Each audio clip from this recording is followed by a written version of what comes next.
Xayrli tong azizlarim. Biz Robin bilan отпускада vaqtimizda juda ham ko'p unli mahsulotlardan ovqat yedik. Bulchkalar, shirinliklar, Italiyada juda ham ko'p shirinlik. Shuning uchun noto'g'ri ovqatlanib, o'z vaqtida turmay xullas rejimim buzilib ketdi. Endi bugundan boshlab nasib bo'lsa to'g'ri ovqatlanishga qaror qildik Robin bilan. Sport zalga borib boshlaymiz, to'g'ri ovqatlanamiz. Hozir men nonushta tayyorladim. 30-35 minut duxovkada pishadi. Bu oqsillik, beloklik juda ham foydali nonushta. Hozir ko'rsataman. Mana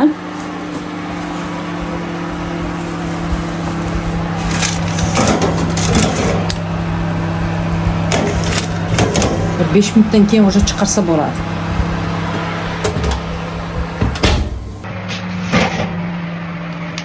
Mana. Duxovkani o'chiraman.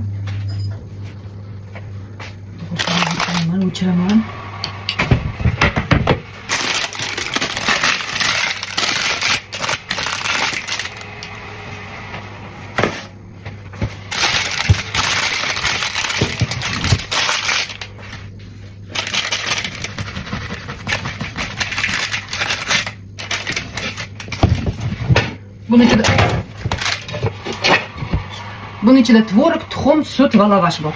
Va sir.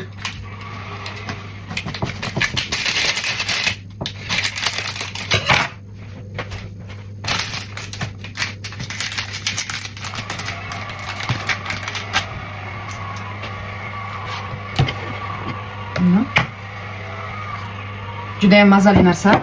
Buni oldiga 2 ta, 3 ta olma qo'yaman. Nonushta. Har kun emas, bir haftada 2 marta tayyorlayman. Shunaqa zavtrda asosan men amal etayman.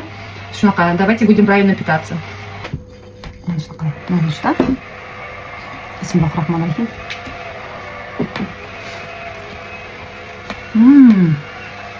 Und ich?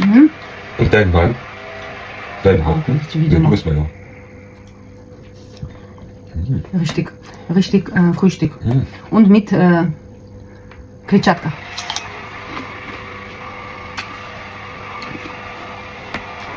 Tayyorlab ko'ringlar, maza qilasizlar.